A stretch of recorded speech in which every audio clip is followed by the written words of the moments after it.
बिस्मिल्लाहिर्रहमानिर्रहीम, अस्सलाम वालेकुम। आप देख रहे हैं प्रोग्राम स्पोर्ट्स 360। मैं हूं आपका मेज़बान अहमद नवाज। स्पोर्ट्स की दुनिया से जुड़ी तमाम खबरें आपके लिए लेकर आए हैं। इस बार बहुत सारी डेवलपमेंट्स हैं जो ओवर द वीकेंड हुई हैं, जो आपके साथ शेयर करनी है, खास तौर पर पाकिस्तान क्रिकेट से जुड़ी हैं। अब हमने टेस्ट मैच तो ज़रूर जीत लिया, टेस्ट सीरीज़ भी जीत ली, लेकिन कुछ ऐसी तब्दीलियाँ हुई हैं पाकिस्तान क्रिकेट में जिनके बारे में बात करना बहुत ज़रूरी है। कल तक तो ज़ाहिरी बात है, मेरे ख्याल से खबर सबसे बड़ी कप्तान की थी, लेकिन आज जो खबर आ गई वो आपसे डिस्कस करना बहुत ज़रूरी है। सबसे पहले आपको लाइनअप बताते हैं किन चीज़ों पर गुफ्तगू करेंगे।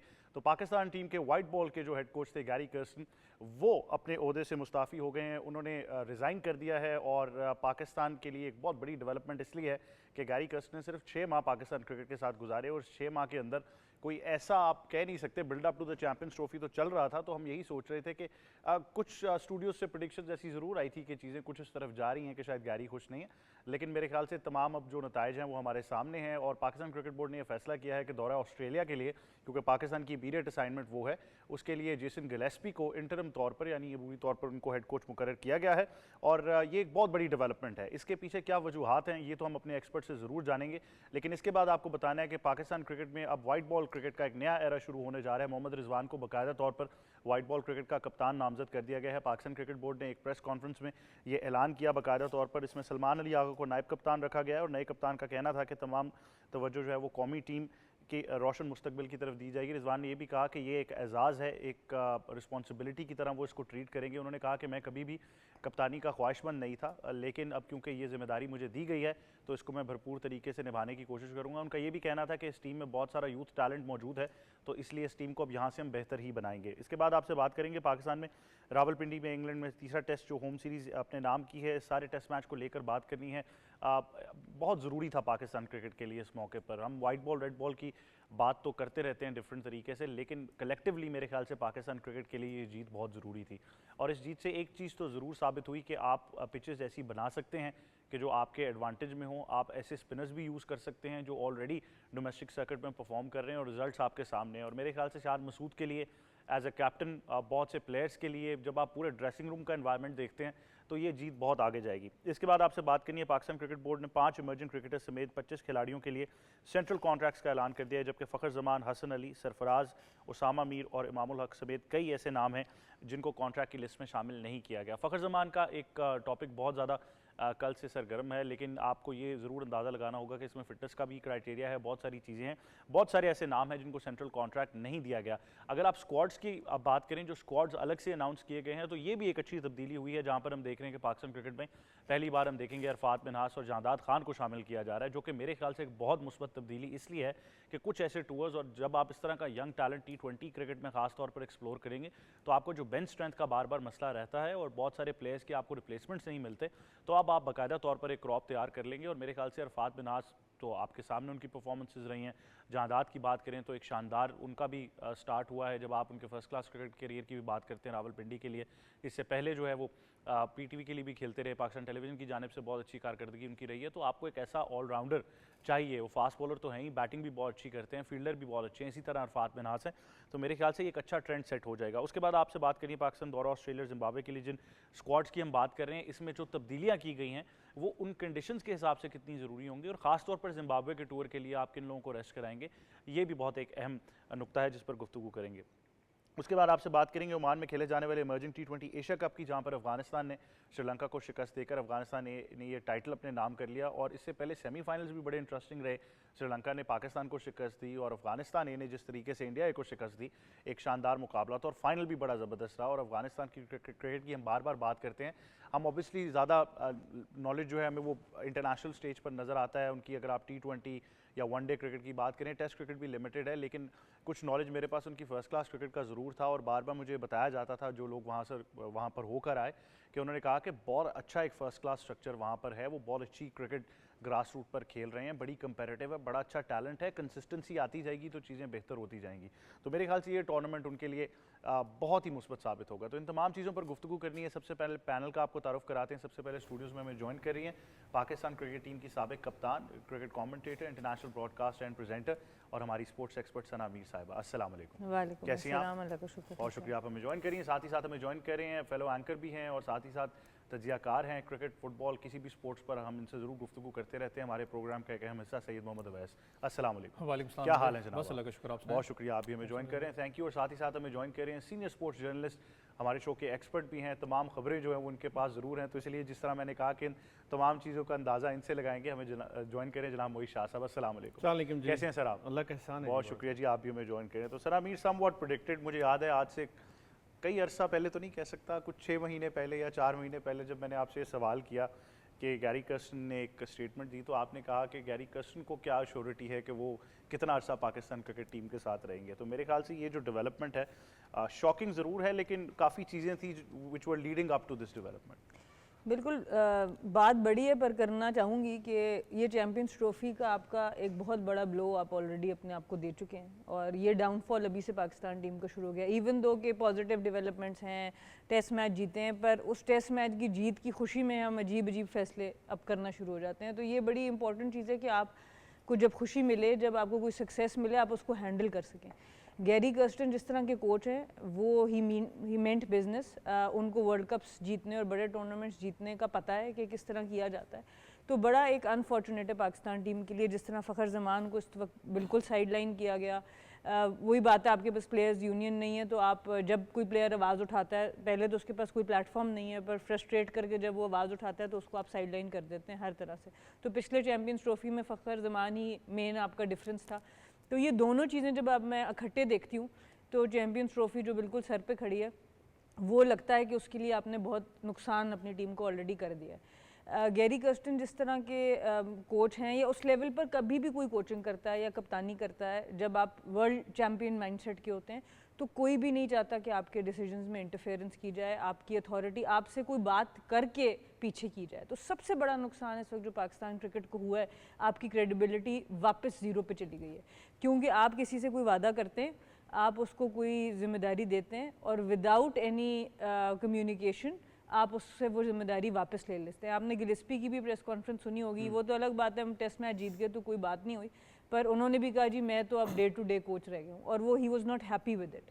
वो ठीक है, टेस्ट मैच आप जीत गए हैं, वो भी देखेंगे अब कितना अरसा इस एनवायरनमेंट में सर्वाइव करते हैं, पर किसी के साथ एक वादा कर देना, वो अपना सारा कुछ छोड़ छाड़ के, फैमिलीज़ को सब कुछ छोड़ के आते हैं आपकी बात के ऊपर, और आप किसी नए बंदे से वही वादा दोबारा करके उसको अथॉरिटी दे देते हैं और पीछे वालों को पूछते नहीं है। तो बहुत अनफॉर्चुनेट है जिस तरीके से हैंडल किया जा रहा है, और यही वजह है कि पीसीबी जब कांटेक्ट करता भी है, मुझे भी ज़ाती तौर पे किया, बाकी लोगों को भी किया, तो कोई भी आना नहीं चाहता, क्योंकि आपको पता होता है कि इस महीने में जो अभी वादे आपसे किए गए हैं वो सब टूट जाएंगे। तो ये बहुत बहुत बड़ा नुकसान है पाकिस्तान क्रिकेट का इस वक्त, खासतौर पे चैम्पियंस ट्रॉफी के इतने करीब, और ओवरऑल आपकी क्रेडिबिलिटी का और आपकी जो एक साख्त है इंटरनेशनल लेवल पर भी।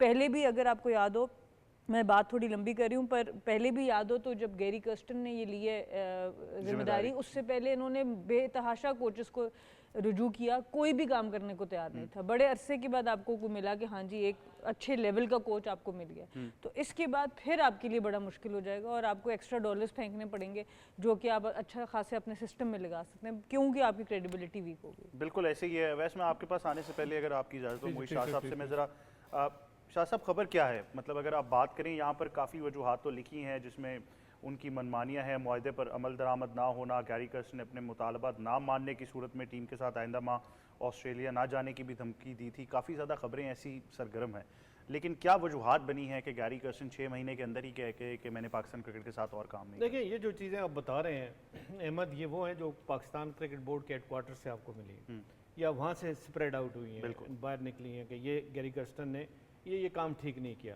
गैरी कर्स्टन अभी तक बोले नहीं, मीडिया पे बोले नहीं, अभी तक उनका कोई बयान ऐसा नहीं आया, लेकिन बहुत बहुत एक आप समझें कि एक रीज़नेबल उनका जो पॉइंट ऑफ व्यू था, वो बड़ा रीज़नेबल था। वो जो मुझे समझ में आई है, जो मुझे पता लगा ज़रा से, वो यही था कि जी आपने मेरे से एक वादा किया था कि इस सिलेक्शन में बाकायदा मेरा एक रोल होगा, वो आपने सिलेक्शन में जो मेरा रोल है मेरे से वापस ले लिया।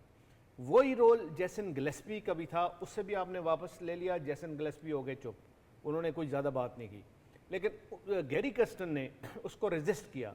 उन्होंने कहा जी अगर मैं चाहता हूं कि ये प्लेयर फ़र्ज करें फ़खर जमान और शादाब खान टीम में होने चाहिए, तो वो होने चाहिए। टीम जाके मैंने खिलानी है, आपने मेरे से पूछना है कि ऑस्ट्रेलिया में आपकी परफॉर्मेंस कैसी है, तो जवाबदेह आपको मैं हूँ, और आपसे सारा जो मेरा कॉन्ट्रैक्ट है या जो मेरी बात हुई है वो इसी पे हुई है कि आप मुझे सिलेक्शन पैनल का हिस्सा बनाएंगे, आप मेरी से बीच में रखेंगे, और कोई ऐसा डिसीजन करेंगे क्रिकेटर्स के बारे में, टीम के बारे में, इवन सेंट्रल कॉन्ट्रैक्ट के बारे में, फिर भी मेरे से मेरा पॉइंट ऑफ व्यू ज़रूर लेंगे, मेरे से मेरी राय लेंगे, और मैं आपको बताऊंगा कि ये प्लेयर पाकिस्तान का फ्यूचर है, ये नहीं है, इसको इस तरह होना चाहिए, इसको इस तरह होना चाहिए, और वो सब मानेंगे एक टाइम पे, ये मानेंगे। ये बिल्कुल बात सही है सना की कि ये बात सारी मानेंगे ही उनकी। अब आप जब मान लेते हैं तो फिर वो जाहिर है वो उनका भी एक रिप्यूट होती है, इंटरनेशनल उनका स्टेटस होता है। वो ये तो नहीं है एकदम से आप सब कुछ उनसे ले लें, वर्ल्ड कप विनिंग कोच हैं। हाँ जी, वो सब कुछ ले लें और कहें नहीं जी अब आप नहीं, ये सिलेक्शन कमेटी है, आकब जावेद हैं बीच में, अलीम डार हैं बीच में, और एक दो और बीच में, जी ये आप डिसीजन करेंगे, ये डिसाइड करेंगे कि किधर जाना हमें, किधर नहीं जाना, कौन सा लड़का वनडे के लिए अच्छा है, कौन सा T20 के लिए अच्छा है। ये नहीं होता। देखें बाकी चीज़ें अपनी जगह, अगर आपने एक दफ़ा उससे प्रॉमिस कर लिया, एक दफ़ा उससे कह दिया आपने कि लड़कों की सिलेक्शन में आपका से होगी, आपकी जो पॉइंट ऑफ व्यू होगा वो सबसे बड़ा इम्पॉर्टेंट होगा, सबसे ज़्यादा इम्पॉर्टेंट होगा हमारे लिए, अगर वो आप नहीं मान रहे और शायद उसको पता भी नहीं और आपने टीम सेलेक्ट कर दी, टीम को सिलेक्शन में आपने इनपुट नहीं लिया, तो मेरा ख्याल है ये कब शुरू हुआ। देखें ये कल सुबह जब टीम अनाउंसमेंट हुई ना, उसके बाद ये चीज़ें शुरू हुई ना, उससे पहले तो कोई आपने गैरी कर्स्टन के मुतालिक, बल्कि ये भी पाकिस्तान क्रिकेट बोर्ड का प्रेस रिलीज है जिसमें यह भी है कि गैरी कर्स्टन 28 तारीख को ऑस्ट्रेलिया पहुंच जाएंगे, ये बाकायदा लिखा हुआ है। तो इसका मतलब है कि कल जब टीम्स अनाउंस हुई और टीम्स के बाद जब अनाउंसमेंट के बाद चारों टीमें जो अनाउंस हुई, उसके बाद गैरी कर्स्टन ने अपने आप को एग्जर्ट किया, अपने इनसे कहा कि जी आपने ये प्लेयर तो रखे ही नहीं है, बिल्कुल ना आपने मेरे से कंसल्ट किया है, तो टीम आपने किस तरह अनाउंस कर दी, ये करें नहीं करेंगे तो मैं आपके साथ नहीं रहना चाहता। ये सिंपल सी बात है, कोई भी जो क्रिकेट जानता है वो ज़रूर ये कहेगा, ये सिंपल सी बात है। जो उसके साथ प्रॉमिस हुआ था उसमें क्रिकेट बोर्ड ने उस प्रॉमिस को फॉलो नहीं किया, बल्कि उन्होंने एक नया सेट ऑफ सिस्टम जो है डेवलप करने की कोशिश की और कर दिया।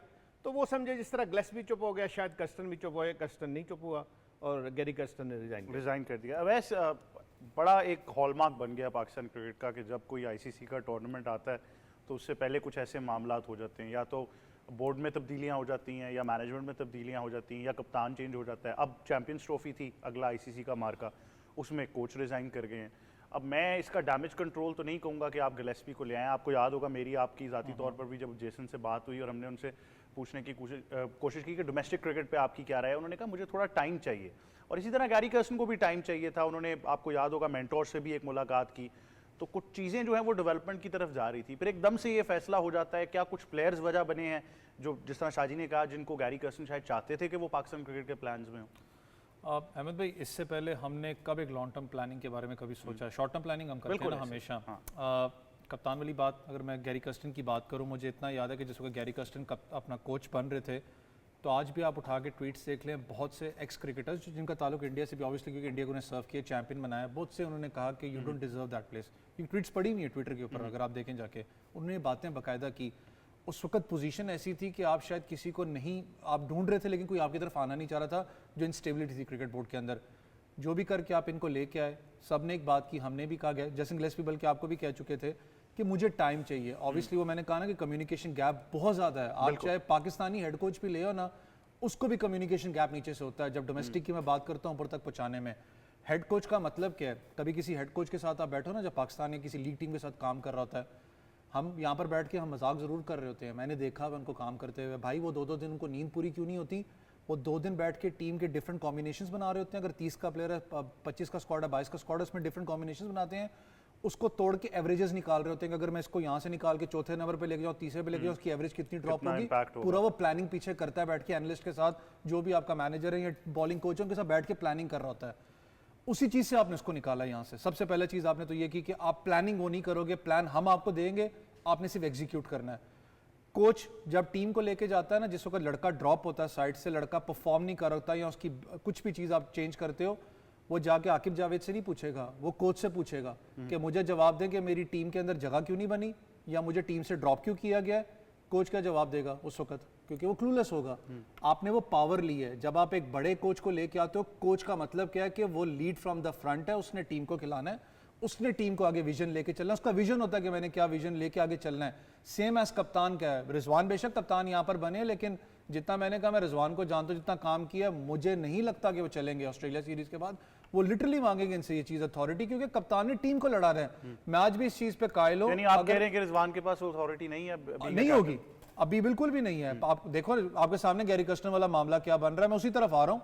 आपके सामने की बात है, आप मुझे बताएं कि ये सारा का सारा, मैं नाम नहीं लेना चाहूंगा उन बंदों का, मुझे पता है ये कहां पर जाके तारे जोड़ने की कोशिश की जा रही है, एक बंदे को वापस पाकिस्तान क्रिकेट टीम के ऐसा उसको कोच लेके आने की कोशिश की जा रही है। आपका ये पहले भी फ्लॉप हो चुका है असाइनमेंट, मुझे याद है वो कोच रहे हैं पाकिस्तान टीम के, शायद इंग्लैंड या न्यूजीलैंड के खिलाफ था दुबई स्पोर्ट्स सिटी के अंदर, असाइनमेंट वो आपका खराब हो चुका है, फिर आप उस चीज को रिपीट कर रहे हैं। तीन नाम दे दें। नहीं, जो नाम चार दे दें। चले आंकी पे कर देता हूं, आपकी जावेद की मैं बात करूं, इसमें गलत बात नहीं है। देखें, आपने कोई एक्सपीरियंस लिया हुआ है, फिर आप उस तरफ करें, क्योंकि आहिस्ता आहिस्ता कहीं ना कहीं न्यूज बिल्डअप होने लग पड़ती है ना, ये चीज है वो चीज है। एक प्लेयर जिसकी एवरेज 50 के करीब है, जिसने आपको 200 स्कोर भी करके दिया हुआ है, आप उस बंदे को ड्रॉप कर रहे हो। आप फिटनेस के मसाइल की बात करते हो, मेरे सामने चार्ज शीट अभी लेके आया ना, मैं क्योंकि आज निकाल के बैठा हुआ था।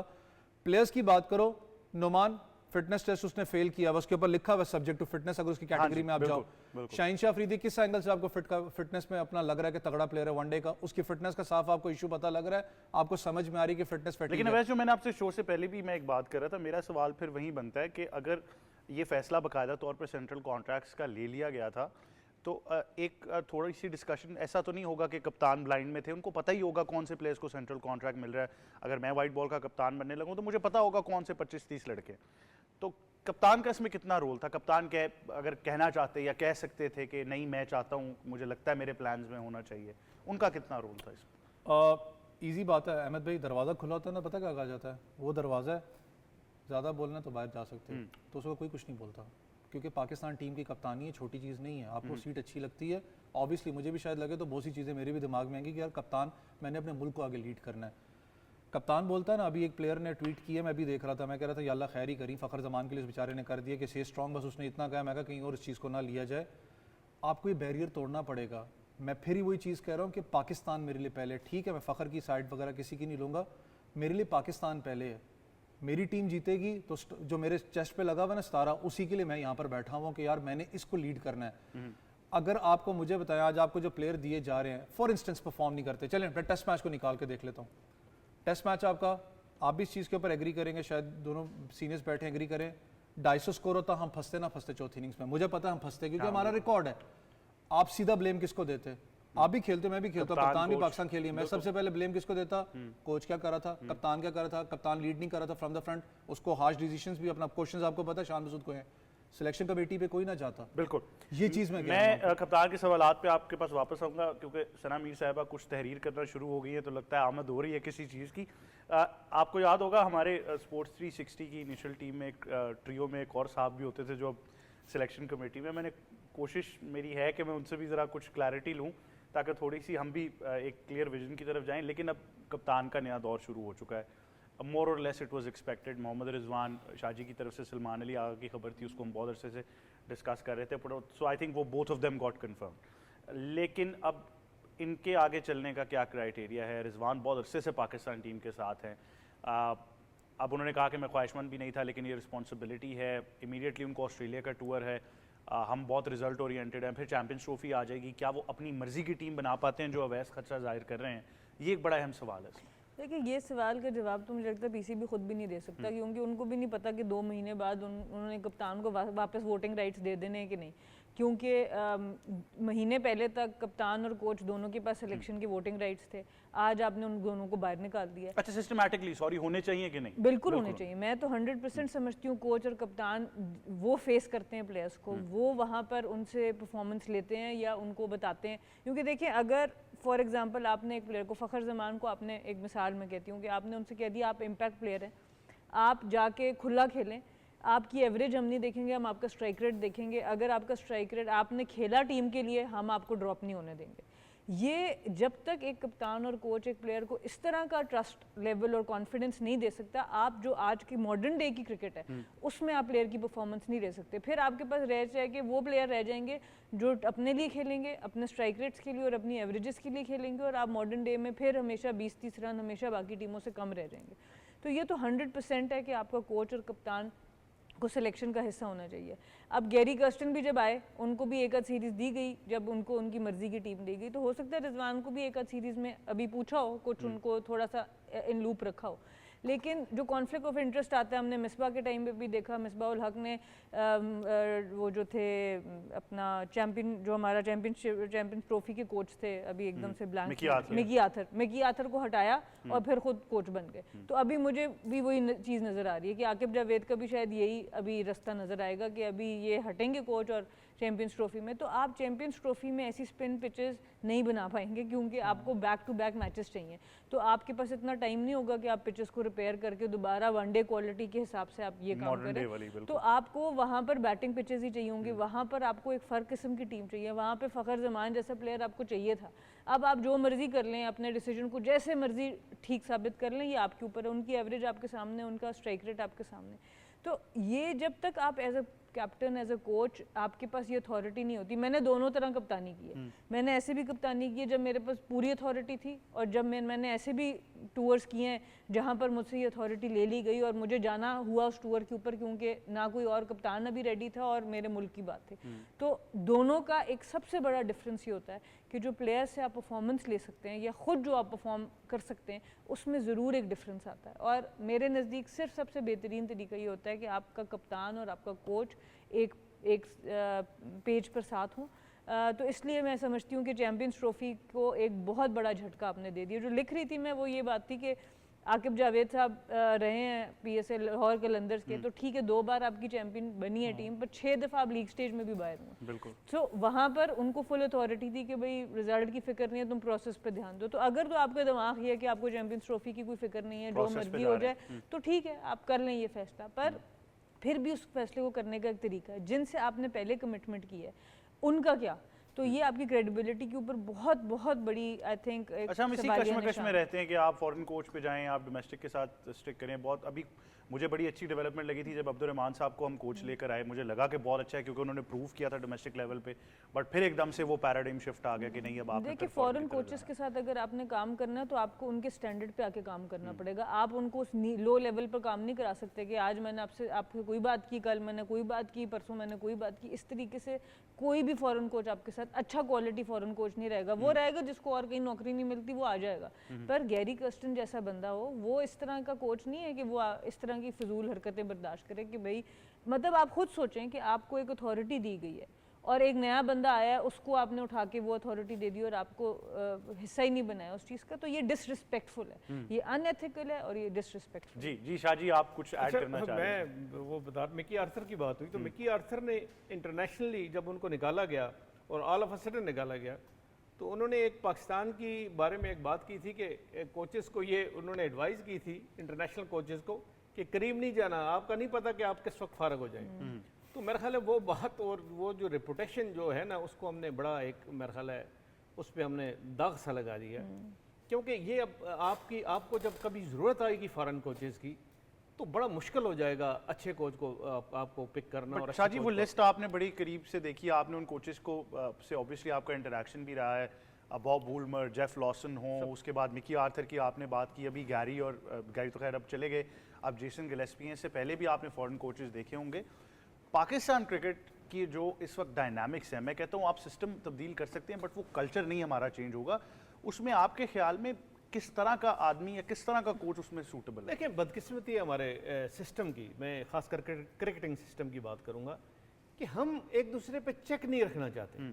कभी पावर्स होती हैं तो सबको इकट्ठा पावर दे दो जी, आप सिलेक्शन की भी पावर उसको दे दो, आप कोचिंग की पावर भी उसको दे दो, आप जो टीम जो फाइनल प्लेइंग 11 होती है उसकी पावर भी उसको दे दो। ये नहीं होता, चेक एंड बैलेंसेस होते हैं। गैरी कर्स्टन का अपना काम है, आकिब जावेद का अपना काम है, कप्तान का अपना काम है और सिलेक्शन कमेटी का अपना काम है। आपने 18 सेलेक्ट किए, 15 सेलेक्ट किए, आपने टीम भिजवा दी, दैट्स इट, आपका और कोई काम नहीं है। आगे कर्स्टन क्या करता है क्या नहीं करता, और वो जो आप 18 या 15 आप सेलेक्ट भी करोगे उसमें कोच और कप्तान की इनपुट लाजमी है।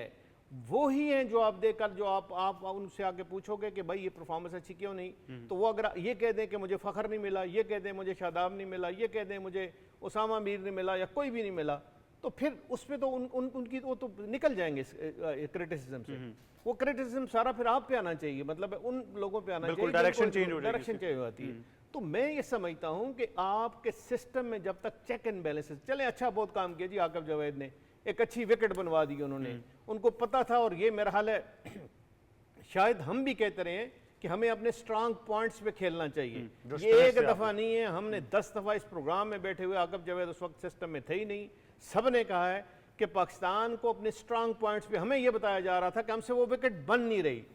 वो विकेट के हम स्पेशलिस्ट नहीं है, वो ना कोई और स्पेशलिस्ट हम में जिधर सारे बैठे हुए। जी आप उन तमाम क्यूरेटर्स को जानते हैं, वो कितने शानदार लोग हैं वो जी, वो उनको पता है कि किस तरह ड्राई पिच बनाना पड़ता है, किस तरह स्लो लो टर्नर बनाया जाता है, ये सब कुछ उनको पता है। सिर्फ हम तो ये कह सकते थे कि भाई अपने स्ट्रांग पॉइंट्स पे आप खेलें। हम पाकिस्तान में किसी टीम को बुला के उसको फास्ट पिचेस पे हम नहीं खिला सकते, अपने स्ट्रांग पॉइंट्स पे ऐसी कहें जहाँ स्पिन होती हो, ऐसे बॉलर्स लेके आए, ऐसे स्पिनर लेके आए जो स्पिन कर सकती हो, जो आपको 10 विकेटें लेके दे सकती हो। हमें सिर्फ ये नहीं पता था कि हमने किस तरह पिच बनानी है, और ये बातें उनको ही पता था जो इसके साथ इन्वॉल्व होते हैं। उन्होंने बना के दी, चले उन्होंने बना के दी, आप जीत गए मैच, जीत गए मैच। अब ये तो नहीं है कि आप सिस्टम पूरा उनकी तरफ मोड़ दें आप और उनको ही सारा इख्तियार दे दें, आकिब जावेद ही करेंगे जी, ये भी करेंगे जी, वो भी करेंगे। बिल्कुल ये बात ठीक है, चेक एंड बैलेंसेस जब तक नहीं है आपका सिस्टम डेवलप नहीं अच्छा, फ़खर का सब्जेक्ट क्योंकि अब ये बहुत ज़्यादा डिस्कस किया जा रहा है, एक किस्म का मैं कहता हूँ बदकिस्मती भी ये होती है कि जो सही चीज़ें हैं उनकी तरफ से फिर अटेंशन डाइवर्ट हो जाती है। अब जहाँ पर पॉजिटिव्स हैं, बहुत सारे यंगस्टर्स को शामिल किया जा रहा है, वो पॉजिटिव सारे नहीं देखे जा रहे ज़्यादा। कितना एक बड़ा फैसला है जिसका इम्पैक्ट पाकिस्तान क्रिकेट को हो गया, आपको लगता है इसके बगैर भी चल जाएगा? मैं पर्सनली बिलीव करता हूँ कि फ़खर से अच्छा वनडे का बैट्समैन कोई भी नहीं है, और ये हकीकत है, ये फैक्ट है। ऐसी विकेट्स में नहीं है जो साउथ अफ्रीका की हैं, ऐसी विकेट्स में नहीं है जो ऑस्ट्रेलिया में। वो जो जब बॉल जो ऊपर उठ के आती है, जहां आपको हेल्प मिलती है फास्ट बॉलर को, वहां उनके पास बहुत पोटेंशियल है अच्छी इनिंग खेलने का। उन्होंने प्रूव किया जाके साउथ अफ्रीका में, पूरी वो मैन ऑफ द सीरीज में जो पाकिस्तान वहां पे जाके जीता है, और अच्छी पाकिस्तान ने परफॉर्मेंस दी है। देखें वो चीज़ जो है ना, आप अगर नुमान अली को उन्होंने फिटनेस टेस्ट पास नहीं किया, आप समझते थे कि ये स्पिनर बहुत अच्छे हैं, ये हमें काम आएंगे और ये जाके हमें मैच जिता सकते हैं, जो उन्होंने जिताया अभी, तो उनको आपने रख दिया। तो फिर मेरा ख्याल फिटनेस अगर 2 दफ़ा या 3 दफ़ा फेल भी हो गए, फिटनेस टेस्ट नहीं कर सके क्लियर, तो उनको आप टाइम दे दें, चलें जी सीरीज के बाद आपका तो फिटनेस टेस्ट और पूरी दुनिया में स्पिनर्स का थोड़ा क्राइटेरिया डिफरेंट रखते हैं। जी, लेकिन मैं कहता हूँ बैट्समैन का भी थोड़ा सा डिफरेंट होना चाहिए। बैट्समैन भी कोई इतना जोर उसको नहीं लगाना पड़ता, उसको टाइमिंग होती है, उसकी सारी जो हैंड एंड आई कोऑर्डिनेशन होता है जो बैट्समैन के लिए चलता है, और वो उसमें पूरा उतरते हैं। ज़रूर होना चाहिए था फ़खर को, और ना होना इस वक्त उनको एक मेंटली अपसेट किया गया। पता नहीं वो रीग्रुप हो सकते हैं, तो वापस अपनी उस सिस्टम में आ सकते हैं कि चलें कल पाकिस्तान के लिए 1-2 महीने के अंदर अंदर फिटनेस टेस्ट पास करके, और फिर उनको साथ आपको पता है शोकॉज नोटिस भी मिला हुआ है। अब वो शोकॉज नोटिस का जवाब अभी तक उन्होंने नहीं दिया, अब वो देते हैं शोकॉज नोटिस का जवाब। और मैंने ये भी कहीं से सुना था, और मुझे ये भी पता लगा था कि वो बड़ा सीरियसली सोच रहे हैं कि मेरे से अच्छा है मैं रिटायरमेंट ले लूं। बिल्कुल, तो वो ये चीज़ें अच्छी नहीं है। आप इस तरह मेंटली आप प्लेयर को अपसेट करते हैं। अब यही आकिब जावेद थे, मेरा ख्याल है उनका एक मैंने देखा था जब उन्होंने सिलेक्शन कमेटी ज्वाइन नहीं की थी कि जी फ़खर जमान को कप्तान होना चाहिए। अच्छा, मैं एक चीज़ आपसे कंफर्म कर लेता हूँ, मैं एक चीज़ आपसे कंफर्म, क्योंकि आपके पास ज़ाहिरी बात है तमाम इनसाइड न्यूज़ और नॉलेज है कि इस बिल्डअप से पहले ही, फ़खर को सेंट्रल कॉन्ट्रैक्ट ना मिलने से पहले ही कहा जा रहा था, 2 लोगों के नाम जो हैं वो बहुत ज़्यादा लिए जा रहे थे। उसमें एक CEO PCB भी शामिल थे कि ये 2 लोग हैं जो शायद फ़खर के साथ नाखुश हैं, क्योंकि उन्होंने, आपको याद होगा वो जो एक मीटिंग हुई थी कुछ 5-6 प्लेयर्स की, उसमें काफ़ी ज़्यादा आवाज़ उठाई, उसमें NOC का मामला डिस्कस किया, कंसिस्टेंसी की बात की, और फिर जब एक साहब ने कहा कि नहीं हमने तो दिया है, तो उन्होंने फिर उसको डायरेक्टली रिफ्यूट किया था उस मीटिंग के अंदर। देखिए ये बात बिल्कुल आपकी ठीक है। वो जो एक पूरी कॉन्फ्रेंस हुई थी, जो जहाँ वनडे चैम्पियनशिप जारी थी, तो उनको बुला के एक दिन, शायद 23 तारीख थी वो पिछले महीने की, तो उसमें ये चीज़ हुई थी, और उसमें फ़खर बिल्कुल खुल के बोले थे, इसमें कोई शक नहीं है। और वो एडमिट भी किया, कल चेयरमैन ने भी कहा कि बड़ा अच्छा बोले थे।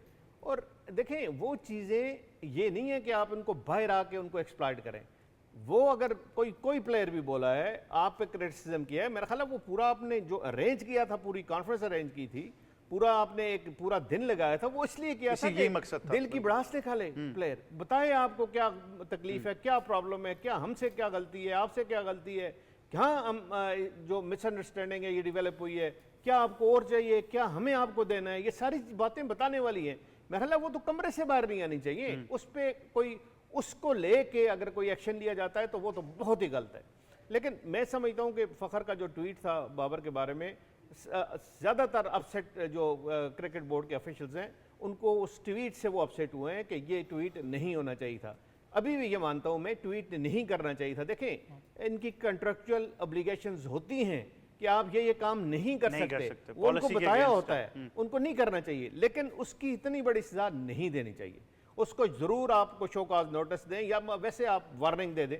मेरा ख्याल है ये वार्निंग पे काम चल जाता है कि नेक्स्ट टाइम आपने ये किया आपके खिलाफ एक्शन लेंगे, या आपके कॉन्ट्रैक्ट की आपने ब्रीच किया है कॉन्ट्रैक्ट को, और इस तरह ये चीजें नहीं होनी चाहिए। अच्छा, मैं तो इसका इम्पैक्ट फ्रैंचाइज का भी सोच रहा था, क्योंकि फ़खर उस फ्रैंचाइज में ही खेल रहे थे जहां पर अब सेंटर ऑफ बैलेंस पीसीबी का है। तो बड़ा एक इंटरेस्टिंग सब्जेक्ट जरूर हो गया। लेकिन आगे बढ़ते हैं, बहुत सारी बातें आपसे और करनी है। टेस्ट मैच में पाकिस्तान ने शानदार कारकर्दगी दिखाई, और शानदार कारकर्दगी दिखाने के बाद पाकिस्तान ने इस सीरीज़ को अपने नाम किया। जैसा कि मैंने कहा कि ये पाकिस्तान क्रिकेट के लिए इस मौके पर बहुत ज़रूरी था। वैसे क्या कहना चाहेंगे, एक शानदार कारकर्दगी रही है रावलपिंडी के अंदर, और मेरे ख्याल से ऑल दो के वो कुछ ही रन्स थे, लेकिन जिस कॉन्फिडेंस के साथ चेस किया गया और कप्तान ने छक्का भी लगाया, और वो एक बड़ा एक अच्छा मोमेंट बन गया।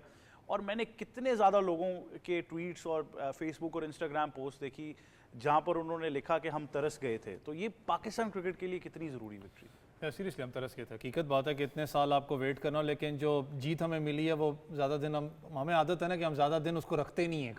कुछ ना कुछ गड़बड़ जरूर करते थे, कुछ ना कुछ गड़बड़ जरूर करते। लेकिन back to test match important win थी पाकिस्तान के लिए। मैंने कहा था कि पाकिस्तान पटरी से उतरा हुआ है, पटरी पे वापस उसको लेके आना थोड़ा सा मुश्किल होगा। इंग्लैंड जैसी टीम को हराना फिर आपका कॉन्फिडेंस बिल्डअप करता है। विकेट्स का जिस तरीके से आपने टेम्पर करके विकेट्स को आपने थोड़ा चेंज किया, एटमॉस्फेयर, स्पिनर्स ने आके डोमिनेट किया। साजिद खान, फिर मैं कहूँगा लोग तो उसकी बात कर रहे हैं ज़्यादा साउथ शकील, लेकिन जिस तरीके से साजिद खान ने एक हीरोइक इनिंग्स खेली थी, आपको पता है ब्लीड भी हो रहा था, स्टिल वहाँ पर वो कैरी ऑन कर रहा था। ये कॉन्फिडेंस देता है कप्तान को। जिस वक्त आपकी टीम अपना राइट डायरेक्शन के ऊपर चल रही हो, आपके आउट कर रहे हो लड़के, आपको एक नजर आ रहा हो कि टीम जो है वो इस वक्त विनिंग मोमेंटम पे जा रही है, तो ऑटोमेटिकली आपको कॉन्फिडेंस मिलता है। क्योंकि शान मसूद को देखें, जिस वक्त वो बैटिंग करने आए थे अहमद भाई, एक ही ओवर के अंदर उन्होंने पूरा का पूरा गेम मैप जो है वो पलट दिया था आके, क्योंकि उन्होंने आती जो है वो बाउंड्री लाइन पे हिटिंग की, और वही जरूरत थी उसको, क्योंकि इतना ज़्यादा स्कोर था नहीं। लेकिन प्लस पॉइंट था पाकिस्तान के लिए। इसी ट्रैक के ऊपर पाकिस्तान को एक चीज़ और भी समझनी पड़ेगी, जो सना बात करी थी। ये पाकिस्तान में आप हर सीरीज के अंदर आप इस विकेट नहीं तैयार कर सकते जो आप तैयार करना चाह रहे हो, क्योंकि आगे जाके यहाँ पर वेदर चेंज होगा। आपको पता सर्दियों में आप एंटर हो रहे हैं। पाकिस्तान ने जो ट्राई नेशन सीरीज सिर्फ पाकिस्तान में खेल ली, अगर मैं गलत नहीं उससे पहले भी शायद हमारी वेस्ट इंडीज के खिलाफ सीरीज अगर मुझे याद पड़ता है, आपने सर्दियों में खेलना है। वहां पर बॉल जो है वो जो मर्जी कर लें, वो ज्यादा आपको टर्न नहीं मिलेगा विकेट के ऊपर, आपको टाइम लगेगा स्पैन में, क्योंकि आपको पता थोड़ा सा ग्रास जो है लाइवली भी वहां पर होता है। तो उस सीजन के अंदर पाकिस्तान को उस पर भी मेंटली तौर पर तैयार करना पड़ेगा। जो हमारे ऊपर एक फुकदान इस वक्त मैं कहूंगा जो फास्ट बॉलिंग का आ चुका है ना, कि आपके पास पेस बैटरीज मौजूद हैं। तो 140 का सोच रहे हैं, कहां से देखो 150 आज भी मैं कहता हूं है, 150 नहीं कह सकता मैं, सॉरी 145 तक तो आपके पास है, वो T20 के अंदर है, वनडे में भी नहीं है। आपको टेस्ट क्रिकेट के अंदर वो चाहिए, उसकी कंसिस्टेंसी, उस बॉलर्स को निकालना पाकिस्तान को सोचना पड़ेगा उस चीज पे। हमारा अनफॉर्चुनेट है, वो बात बिल्कुल ठीक है, लोग बात टीवी के ऊपर भी कर रहे हैं, हमने भी बात की कि बहुत अरसा हो गया यार आपको 5 टेस्ट मैच सीरीज खेले हुए पाकिस्तान को, आप 2 खेलते हो, 3 खेलते हो, 2 टेस्ट मैचेस मैक्सिमम आप खेलते हो। इससे रिजल्ट या इससे जो लड़के होते हैं ना कि उससे यूज टू होते हैं लॉन्गर फॉर्मेट क्रिकेट को, उनकी बॉडी लैंग्वेज अभी यूज टू नहीं हो रही थी, तो टेस्ट सीरीज आपकी खत्म हो जाती है। आपको कंसिस्टेंसी अगर रखनी है, आपको 5 टेस्ट मैच सीरीज खेलनी पड़ेगी, ताकि तब जाके आपके पास एक लॉन्गर फॉर्मेट की क्रिकेट की तो हम बहुत सारी बात करें, और मेरे ख्याल से अब डोमेस्टिक स्ट्रक्चर को भी अगर आप उस तरीके से सेटअप करेंगे, कायद-ए-आज़म ट्रॉफी खास तौर पर उसका सीजन जो है अभी शुरू हो चुका है, बहुत सारी परफॉर्मेंसेज हमने उसमें भी देखी हैं। बात मेरा ख्याल है सिर्फ यही है कि वो कंसिस्टेंसी हॉलमार्क किस तरीके से बनेगी। टेस्ट मैच तो बहुत ज़रूरी था, जैसा कि मैंने कहा। तो सना, इसका ओवरऑल इम्पैक्ट जो है ड्रेसिंग रूम के ऊपर क्या होता है? आप भी पाकिस्तान क्रिकेट के ड्रेसिंग रूम का हिस्सा रही हैं। जब आप एक मैं नेगेटिविटी तो नहीं कहूँगा, लेकिन एक बड़ा क्लाउडेड सा एनवायरनमेंट चल रहा होता है, आप जीत नहीं पा रहे। और एक चीज़ बड़ी अच्छी लगी कि बाकायदा तौर पर गिलेस्पी ने ये भी बताया कि प्लेयर्स जो हैं वो इम्पैक्ट होते हैं। बहुत सारे साबिक क्रिकेटर्स जो भी कमेंट्स करते हैं, प्लेयर्स उनको देखकर बड़े होते हैं, वो उनके रोल मॉडल्स होते हैं, तो उनको डायरेक्टली इम्पैक्ट होता है। तो जब आप एक ऐसे नटशेल में आ जाएं, फिर ऐसी विक्ट्री आपको मिलती है, ये कितनी मुस्बत साबित होगी टीम के लिए? देखिए, बहुत ज़रूरी होता है आपका जीतना, क्योंकि कभी आप क्रिकेट ऐसी गेम है जो आपको 5 दिन हंसाती है और 25 दिन रुलाती है महीने में। ये एक बात है, मतलब आप बॉलर हैं या बैटर हैं, मुश्किल गेम है ये, इतनी आसान गेम नहीं है। वैसे तो ये फुटबॉल के बारे में भी कह सकते हैं, लेकिन अब उसमें अब उसमें प्रॉब्लम ये है कि अब उस जीत का हम लोग उसको आउट ऑफ कॉन्टेक्स्ट ना ले जाएं। हम जीते तो ज़रूर हैं, हमने बहुत अच्छी प्लानिंग की। मैं खुद समझती हूँ कि आकिब जावेद जो थिंक टैंक उन्होंने किया कि जी हम स्पिनर्स को ला के ये करें, बड़ी अच्छी प्लानिंग है, इसमें शक कोई नहीं है। पर इसको अब out of proportion blow out करके और बाकी डिसीजंस के ऊपर अगर आप लाएंगे तो ये जीत उल्टी पड़ जानी है पाकिस्तान क्रिकेट को। तो आई थिंक वहाँ पे मैं थोड़ी सी परेशान हूँ। प्लेयर्स के लिए तो ठीक है, उस ड्रेसिंग रूम के लिए भी अच्छा एनवायरनमेंट है। शान के अपने लिए एक बहुत बड़ी इंपॉर्टेंट था कि उनकी कप्तानी ऑलमोस्ट चली जानी थी अगर ये टेस्ट सीरीज़ वो ना जीतते, तो उनके अपने लिए अच्छा था कि वो कर सके। पर आउट ऑफ कॉन्टेक्स्ट अब इसको अगर आप लेके जाएंगे और इसकी बेस पे अब आप और फैसले करेंगे, तो वहाँ पर थोड़ा सा हमें समझना पड़ेगा कि हम किस तरफ लेके जा रहे हैं। तो मुझे अभी मेरी मिक्स फीलिंग्स हैं इस जीत के लिए। खुशी ज़रूर है कि हम टेस्ट जीते हैं, पर साथ एक कंसर्न ज़रूर है कि हम इसकी बेसिस पे अब वनडे टीम को कितना नुकसान भी पहुँचा सकते हैं और T20 को आगे जाते हुए। ये 2 ही मैच थे और एक सीरीज़ थी। बहुत बड़ी बात है आपने इंग्लैंड को हरा दिया, पर not end of the world. ना जीतना एंड ऑफ द वर्ल्ड था, ना हारना एंड ऑफ द वर्ल्ड है। पर अब आगे इसका इम्पैक्ट किस तरह से होगा बाकी दोनों फॉर्मेट्स के ऊपर और कप्तानी और कोचिंग के ऊपर, वो अभी हमें टाइम ही बताएगा। अच्छा, it's come at a very particular time. Social media is a बज राइट नाउ, क्योंकि इंडिया हार रहा है, पाकिस्तान जीत रहा है, वो वाइस वर्सा चीज़ें हो रही हैं, वहाँ पर तनकीद प्लेयर्स पर आ रही है, यहाँ पर अप्रिशिएट किया जा रहा है। तो एक अजीब सी एनवायरनमेंट क्रिकेट के अंदर चल रही है। देखिए, इंडिया ने बड़ा स्ट्रेटेजिक तरीके से जब भी अपने टीम्स में चेंजेस किए हैं, उनकी 3 फॉर्मेट की अब तकरीबन 3 डिफरेंट टीमें, और जब तक वर्ल्ड कप करीब नहीं आता या टेस्ट चैंपियनशिप का फाइनल करीब नहीं आता, तो वो अपने सारे यंगस्टर्स को अच्छी तरह रोटेट करके अपनी टीम बनाते हैं। तो जब उनकी फाइनल टीम बनती है तो 2 साल से पहले से पता होता है कि कोहली भी खेलेगा, रोहित भी खेलेगा। ये हम इधर बैठ के स्पेकुलेट कर रहे होते हैं, वो कोहली को ड्रॉप कर देंगे, रोहित को। उनको पता होता है, वो लोग अपना एक प्रॉपर एक माइंडसेट से खेलते हैं। तो उनकी आप परफॉर्मेंसेस देख लें, इसको टेस्ट चैंपियनशिप के फाइनल में वो पहुंचते हैं, T20 के फाइनल में वो पहुंचते हैं, वनडे के फाइनल में वो पहुंचते हैं। तो हम तो अभी करीब भी नहीं जा रहे। हम अपनी क्रिकेट को जहाँ लेके जा रहे हैं हमें समझना पड़ेगा, हमें रियलिटी देखनी पड़ेगी। हम लोगों की जो डिसीजन मेकिंग है वो बहुत हैफेजर्ड और शॉर्ट टर्म है। वो लोग अगर चेंजेस करते भी हैं, एक सीरीज ऊपर नीचे होगी, मैं ये कह रही हूँ कि एंड ऑफ द वर्ल्ड नहीं है, वो दोबारा उसको देख लेंगे आगे जाने के उसमें। बट ओवरऑल आई थिंक अभी कंपैरिजन इन दोनों बोर्ड्स का और इन दोनों टीम्स का इस वक्त तो बिल्कुल भी नहीं बनता। हम फैसले जो कर रहे हैं उनकी बेस अलग है, वो फैसले जो कर रहे हैं उसकी बेस अलग है। बिल्कुल। शाहजी, इम्पैक्ट ऑफ विक्ट्री कितना बड़ा होगा रावलपिंडी में? क्योंकि बहुत ज़्यादा टीम भी मायूस थी, जैसा कि जेसन ने कहा कि टीम पे इम्पैक्ट तो ज़रूर होता है। आपको पता होता है हाइंडसाइट में सोशल मीडिया पर क्या चल रहा है, साबिक क्रिकेटर्स हमारे क्या कह रहे हैं, प्लेयर्स पर इम्पैक्ट तो होता है। लेकिन अब ऐसी जीत, खास तौर पर कप्तान भी काफ़ी ज़्यादा अंडर प्रेशर थे, बहुत सारे प्लेयर्स अंडर प्रेशर थे, और हमारे यहाँ पे होता है कि एक जीत जब आती है तो वो काफ़ी ज़्यादा चीज़ें सफाइस हो जाती है।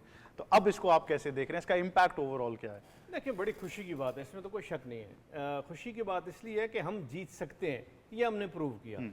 ये नहीं है कि जी जो क्रिटिसिज्म आ रहा था हर तरफ से कि हमारे पास ऐसा स्टफ ही नहीं है कि जो टेस्ट मैच जीत सके, हम नहीं हरा सकते इंग्लैंड को, इंग्लैंड की बहुत आउटस्टैंडिंग टीम है, ये चीज़ें सारी ख़त्म हो गई।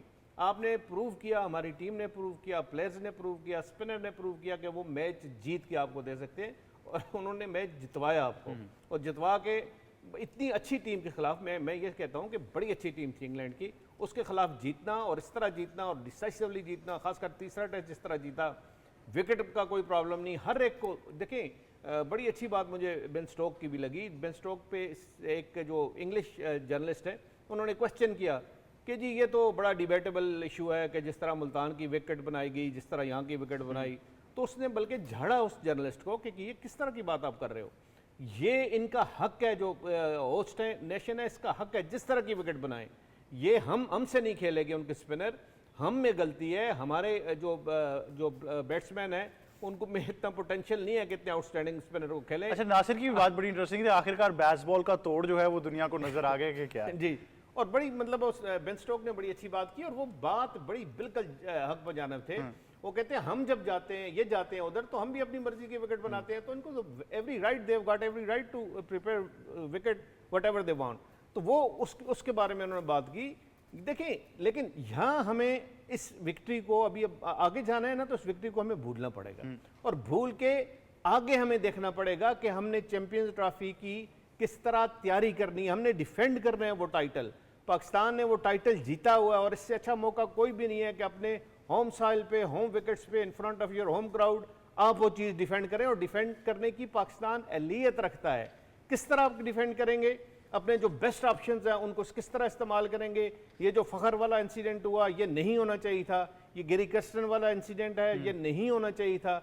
ये चीज़ें जो है ना, थोड़ा बहुत इंसान को वो दिखाती हैं कि हम शायद सही डगर पे, सही रोड पे, सही ट्रैक पे हम नहीं हैं। हमें अभी कोई एडजस्टमेंट करनी है, और बहुत दूर चैंपियंस ट्रॉफी अब नहीं रही। देखें, सिर्फ 4 महीने रह गए हैं, और उसमें आपने कोई सीरीज खेलनी है, कोई ऑस्ट्रेलिया खेलनी है, कोई जिम्बाब्वे खेलनी है, ट्राई सीरीज यहाँ खेलनी है, कुछ साउथ अफ्रीका जाके खेलनी है। ये सारी चीज़ें आपको उसकी प्रिपरेशन के लिए, मासवा जो आपने 2 टेस्ट साउथ अफ्रीका खेलने, ये सारी आप इवन वनडे, T20, ये सारा कुछ। अच्छा, उन स्क्वाड्स के बारे में आप क्या कहेंगे, क्योंकि अब ये भी एक फिक्र जरूर थी, क्योंकि इतनी ज्यादा बैक टू बैक क्रिकेट है कि आपने प्लेयर्स को देखना है, इंजरी प्रोन भी हैं, चैंपियंस ट्रॉफी आनी है, प्रिजर्व कैसे करना है। बड़ा मिक्स स्क्वाड का ऐलान किया गया, यंगस्टर्स भी अब शामिल कर रहे हैं, बेंच स्ट्रेंथ चेंज कर रहे हैं। सलमान अली आगा जिम्बाब्वे में आपके कप्तान होंगे, आप इस डेवलपमेंट को कैसे देखिए? मेरा हाल अच्छी बात है। देखिए, ये बहुत अच्छी बात है। हम तो एक्सपेक्ट कर रहे थे कि जो इमर्जिंग टीम है हमारी, वो भी शायद टाइटल लेके आए। 2 दफ़ा मुसलसल हमने जीता Asia cup, emerging Asia cup, तो ये भी शायद टाइटल हमारा हो, लेकिन वो ना हो सका उसमें। लेकिन अच्छे पोटेंशियल वाले प्लेयर नज़र आए आपके पास, और जिस तरह इरफात मिनास ने खेली है, जिस तरह बाकी आपने देखा कि बड़े अच्छे कुछ आपको लगे कि ये जाके आगे पाकिस्तान को सर्व कर सकते हैं। उमेर ने बड़ी अच्छी एक इनिंग खेली। ये चीज़ें पाकिस्तान के लिए बड़ी पॉजिटिव हैं, और हमें एक्सपोजर देना है इस टैलेंट को। ये नहीं है कि हमें इनको छुपा के रख देना है। जब तक आप इंटरनेशनल एक्सपोजर नहीं देंगे, जिम्बाब्वे की सीरीज़ इसलिए मेरा ख्याल है ज़्यादा ज़रूरी होती है। और मैं ये समझता हूँ कि शायद वो वनडे में भी, अगर रिजवान जो कप्तानी कर रहे हैं, वनडे में भी रिजवान को नहीं जाना चाहिए था, सीनियर प्लेयर को नहीं जाना चाहिए था। वहाँ भी आपको आपका जो बैकअप है बड़ा स्ट्रांग है।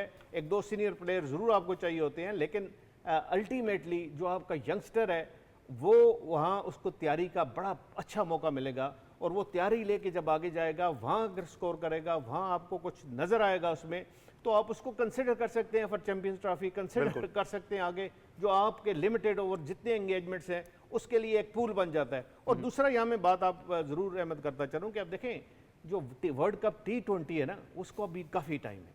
इसके लिए आपको नई टीम बनानी है। ये तकरीबन जो हमारे प्लेयर आजकल, जो पिछला वर्ल्ड कप T20 है, इसमें शायद 10% या 20% आपको नजर आए। आप इस जहन को लेके इनको चलें कि इससे ज़्यादा प्लेयर नहीं आएगा। यंगस्टर की गेम है T20, और मैक्सिमम यंगस्टर आपने डालने हैं, उनको अभी से एक्सपोजर देना है, तब जाके टीम वहाँ। बिल्कुल ऐसे ही है, लेकिन शाहजी ये ज़रूर है कि जो ही वो टाइम ज़्यादा करीब पहुँच जाता है T20 का, या किसी भी, अब तो मैं कहूँगा ICC टूर्नामेंट का, तो फिर हमें डर लगने लग जाता है कि क्या तब्दीलियां होने लगी हैं, क्योंकि ये एक हॉलमार्क सा बनता जा रहा है। बट बहुत शुक्रिया मोहित शाह साहब आपका, अवैस आपका, सनामी साहिबा आपका। बहुत सारी तब्दीलियां पाकिस्तान टीम में आपको देखने को मिली हैं। जिस तरह हमने कहा, अवैस भी बड़ा केस सजेस्ट कर रहे थे इरफात मिनास का, बहुत सारे नाम लिए जा रहे थे, जिस तरह जादाद हैं, और अगर आप बैकअप में भी देखें, सुफियान मुकीम हो, कासिम अकरम हो, रुहेल नज़ीर की बड़ी शानदार कारकर्दगी रही है। अब बात यही है कि वो पाथवे टू क्रिकेट जो है उसको कितना बरकरार रखना है, सिलेक्शन पॉलिसी कितनी कंसिस्टेंट रखनी है, और ये जो आने वाले 3-4 महीने ये पाकिस्तान क्रिकेट के लिए बहुत ज़रूरी साबित होने वाले हैं, मोहम्मद रिजवान के लिए बहुत ज़रूरी साबित होने वाले हैं। लेकिन ओनली अपवर्ड्स फ्रॉम हियर, हम तो यही कहेंगे कि हमने भरपूर जो है वो मुस्बत सोच रखनी है, और इंशाल्लाह पाकिस्तान क्रिकेट के लिए हम देखेंगे कि आने वाला वक्त जो है वो बहुत ही ज़बरदस्त होगा। यही था आज का स्पोर्ट्स 360। मुझे और टीम को दीजिए इजाज़त। अल्लाह हाफ़िज़।